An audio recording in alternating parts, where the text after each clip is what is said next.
PCC మార్పు విషయంలో అధిష్టానానిదే తుది నిర్ణయమని పీసీసీ చీఫ్ మహేష్ కుమార్ గౌడ్ అన్నారు. తాను సీఎం కలిసి పనిచేయడం కొందరికి మింగుడు పడ్డం లేదని చెప్పుకొచ్చారు.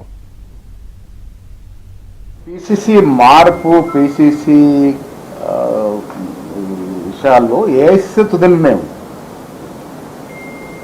నేను మా అధినాయకుడు రాహుల్ గాంధీ, ఖర్గే గారు, సోనియా గాంధీ గారు, కేసీ వేణుగోపాల్ గారు, ఆనాడు రాష్ట్రంటువంటి ముఖ్యమంత్రి రేవంత్ రెడ్డి గారితో పాటు చాలామంది సీనియర్ నాయకులు మహేష్ అయితే సరైన వ్యక్తి అని నాకు అవకాశం ఇచ్చారు. నేను పనిచేస్తున్నానా లేదని ఏఐసీసీ ఎప్పటికప్పుడు పరిశీలిస్తుంది. ఇది సందర్భం కాకపోయినా ఇవాళ ఏఐసీసీ దృష్టిలో Telangana PCC the best and active పీసీసీగా ఉంది. ఇది కేసీ వేణుగోపాలే స్వయం కితాబ్ ఇచ్చిన సందర్భం.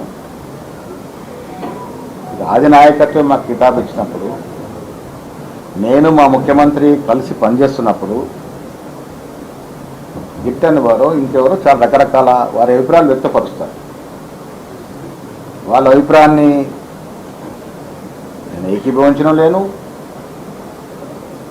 దానికి కొట్టిపారేయం లేను. ఎందుకంటే వారికి అస్వేచ్ఛ ఉంది కాబట్టి ఆ స్వేచ్ఛ వారికి ఆ ప్రచారం చేసుకునే అవకాశం ఇచ్చింది, ఆ వెసులుబాటు ఇచ్చింది. ఆ వెసులుబాటులో వాళ్ళు ఇచ్చినారు. అదే ఛానళ్ళు గతంలో నా గురించి చాలా మంచి కథలు కూడా చెప్పారు. వస్తూ ఉంటాయి సమయం, అన్నిటికీ